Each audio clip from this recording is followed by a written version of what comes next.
नमस्कार दोस्तों, मैं मिस्टर अनुराग आपका दिल से स्वागत करता हूं। यह ब्रह्म पिशाच का चौथा एपिसोड है। अगर आपने पिछला एपिसोड नहीं देखा तो वीडियो के डिस्क्रिप्शन में लिंक है, जाकर देख ले। तो चलिए कहानी शुरू करते हैं। हवेली की टिमटिमाती लालटेन की रोशनी में राघव ने उस किताब के आखिरी पन्ने को फिर से देखा। उस पन्ने पर लिखा था, अगला शिकार। राघव, उसका पूरा शरीर सिहर उठा। तभी हवेली में जोर से हवा चलने लगी। किताब के पन्ने अपने आप पलटने लगे और हर पन्ने पर लिखी लाइन लाल होती जा रही थी, जैसे किसी ताजा खून से लिखी गई हो। तभी कमरे के कोने में पड़ी एक पुरानी खोपड़ी अपने आप हिलने लगी और फिर दरवाजा अपने आप जोर से बंद हो गया। राघव दौड़कर दरवाजा खोलने की कोशिश करने लगा, लेकिन वह टस से मस नहीं हुआ। अचानक कमरे की दीवारों पर कुछ अजीब दृश्य उभरने लगे, जैसे कोई अदृश्य शक्ति एक कहानी दिखा रही हो। राघव ने देखा, सैकड़ों साल पहले यही हवेली किसी शक्तिशाली तांत्रिक की थी, जिसका नाम आचार्य विभीषण था।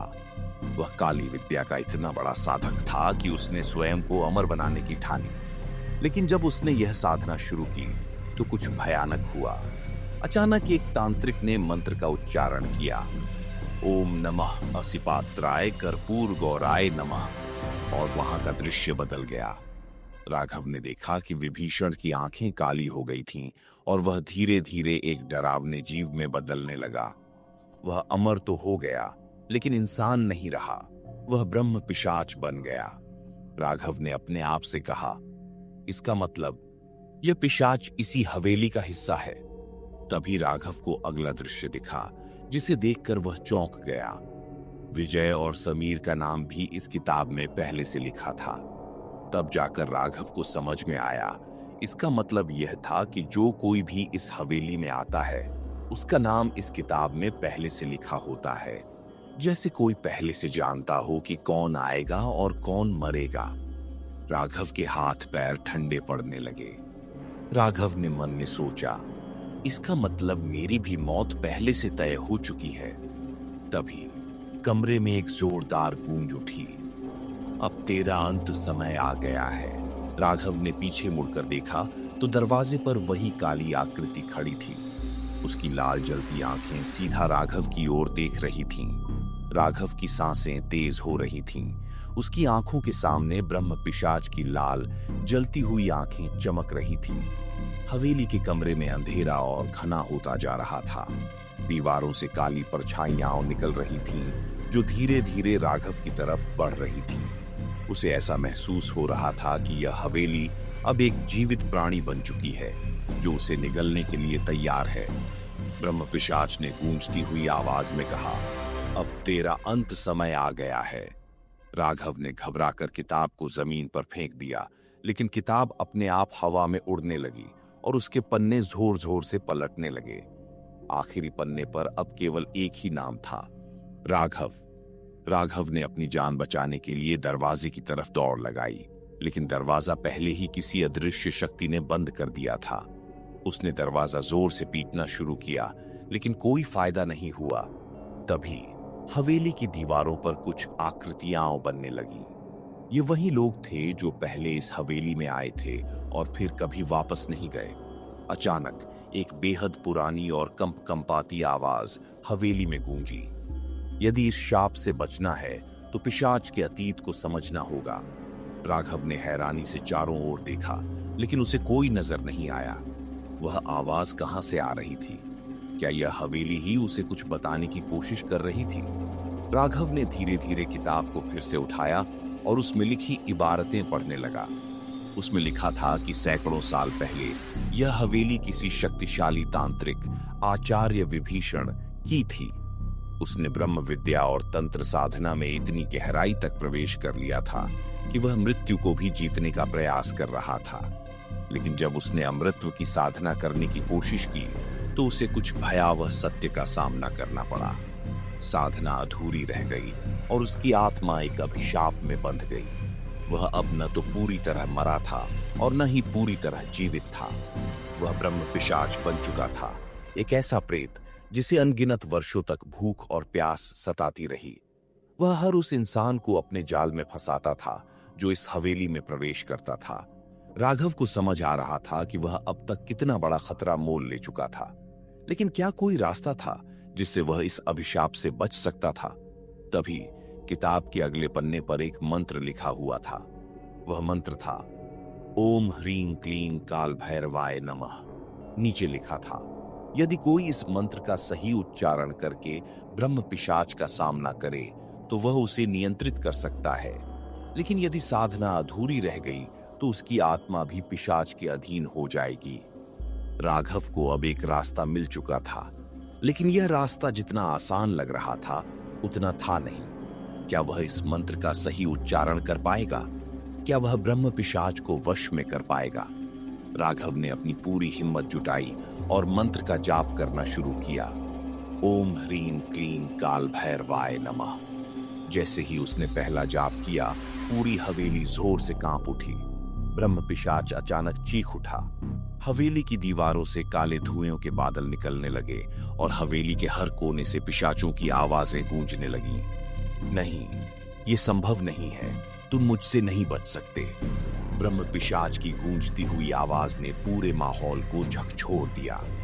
राघव ने मंत्र को और जोर से दोहराना शुरू किया। हवेली की दीवारें हिलने लगी और ऐसा लगने लगा जैसे वह कभी भी गिर सकती है। ब्रह्म पिशाच अब पूरी तरह से क्रोधित हो चुका था। उसने जोर से अपनी भयानक चीख भरी और अपने लंबे नुकीले पंजों के साथ राघव की ओर झपटा। राघव ने अपनी पूरी शक्ति से मंत्र जाप जारी रखा। जैसे ही ब्रह्म पिशाच उसके पास आया, अचानक एक जलती हुई रोशनी राघव के चारों ओर फैल गई। ब्रह्म पिशाच ने चीखते हुए अपने हाथ पीछे खींच लिए। उसकी आंखों में पहली बार डर दिखाई दिया। नहीं, यह नहीं हो सकता, मैं अमर हूं, मैं अविनाशी हूं। लेकिन राघव ने मंत्र जाप को नहीं रोका। मंत्र की शक्ति अब पूरे कमरे में फैल चुकी थी। हवेली की खिड़कियां जोर जोर से बंद और खुलने लगीं और जमीन पर दरारें पड़ने लगीं। ब्रह्म पिशाच ने अपने हाथों को उठाया और जोर से चिल्लाया, नहीं। और फिर एक जोरदार विस्फोट हुआ। जब राघव ने अपनी आंखें खोली तो हवेली का वातावरण बदल चुका था। चारों ओर फैला काला धुआं खत्म हो चुका था। हवेली अब उजाड़ नहीं बल्कि सामान्य लग रही थी। किताब अब जमीन पर राख बन चुकी थी और ब्रह्म पिशाच वह अब नहीं था। राघव ने राहत की सांस ली।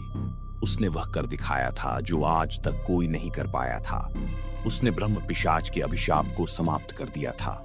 राघव ने हवेली का दरवाजा खोला और बाहर निकल आया। सूरज की पहली किरणें आसमान में फैल रही थीं, लेकिन जैसे ही वह गांव की ओर बढ़ा, उसे अपनी जेब में कुछ भारीपन महसूस हुआ। उसने कांपते हाथों से अपनी जेब टटोली और जो चीज बाहर निकाली उसे देख उसकी रूह कांप गई। किताब का वही आखिरी पन्ना जिस पर अब भी उसका नाम लिखा था। राघव के हाथ कांप रहे थे। वह किताब का जला हुआ पन्ना घूर रहा था जिस पर अब भी उसका नाम लिखा था। यह कैसे संभव था? उसने अपनी आंखों के सामने ब्रह्म पिशाच का अंत होते देखा था, तो फिर यह क्यों हो रहा था? गहरी सांस लेते हुए उसने चारों ओर देखा। हवेली अब शांत थी। सूरज की रोशनी इसकी दीवारों पर पड़ रही थी, मगर हवा में अब भी एक अजीब सी घुटन थी। राघव ने जल्दी से किताब के उस पन्ने को फेंक दिया और गांव की ओर चल पड़ा। लेकिन हर कदम के साथ उसे ऐसा लग रहा था जैसे कोई उसके पीछे पीछे चल रहा हो। वह बार बार मुड़कर देखता, मगर वहां कुछ नहीं था। गांव के नजदीक पहुंचते ही वह चौंक गया। गांव के सभी लोग मंदिर के सामने इकट्ठे थे और उनका चेहरा डर से पीला पड़ा हुआ था। राघव ने मंदिर के पास पहुंचते ही पुजारी आचार्य सोमेश्वर को देखा, जो मंत्रों का जाप कर रहे थे। गांव के लोग सहमे हुए खड़े थे। आचार्य जी, ये सब क्या हो रहा है? राघव ने घबरा कर पूछा। आचार्य ने अपनी आंखें खोली। उनके चेहरे पर गहरी चिंता थी। राघव, तुमने क्या किया? मैंने ब्रह्म पिशाच को नष्ट कर दिया। आचार्य ने धीरे से सिर हिलाया। अगर वह सच में नष्ट हो गया होता तो यह अशुभ संकेत क्यों हो रहे हैं? राघव ने अपने हाथ में जलते हुए पन्ने का जिक्र किया। आचार्य के चेहरे का रंग उड़ गया। जिस किताब का पन्ना अभी भी मौजूद है वह संकेत करता है कि ब्रह्म पिशाच पूरी तरह समाप्त नहीं हुआ। यह श्राप अभी भी जीवित है। गांव के एक बुजुर्ग आगे आए और कांपती आवाज में बोले, पिछली रात हवेली से एक अजीब सी चीख सुनाई दी थी और तभी से गांव के कुएं का पानी काला हो गया है। पशु अचानक बीमार पड़ने लगे हैं और कई लोगों को रात में किसी छाया के देखने का आभास हुआ है। राघव का दिल धड़क उठा। लेकिन मैंने मंत्र जाप किया था, मैंने उसे नष्ट होते देखा था। आचार्य गंभीर स्वर में बोले, क्या तुमने पूरे ध्यान से मंत्र का जाप किया था या उस समय तुम्हारा मन भय और संदेह से भरा हुआ था? राघव को वह क्षण याद आया जब ब्रह्म पिशाच ने उसकी ओर झपट्टा मारा था, जब हवेली हिलने लगी थी। क्या वह पूरी तरह ध्यान केंद्रित कर पाया था? आचार्य ने मंदिर के गर्भगृह से एक पुरानी पुस्तक निकाली और उसे खोला। उसमें ब्रह्म पिशाच के बारे में विस्तार से लिखा था। ब्रह्म पिशाच केवल तभी पूरी तरह नष्ट होता है जब उसकी आत्मा को मुक्ति मिलती है। यदि मंत्र जाप करते समय मन में डर या अस्थिरता होती है तो उसका प्रभाव अधूरा रह जाता है और ब्रह्म पिशाच एक नए रूप में लौट सकता है और यह और भी भयानक हो सकता है। राघव का सिर चकराने लगा। तो क्या वह वापस आ चुका है? आचार्य ने सिर हिलाया। हमें निश्चित रूप से यह जानना होगा, लेकिन अगर ऐसा है तो अब वह और भी शक्तिशाली होगा, क्योंकि उसने अब तुझसे एक नया संबंध बना लिया है। मुझसे? हाँ, वह अब तुझसे जुड़ा हुआ है।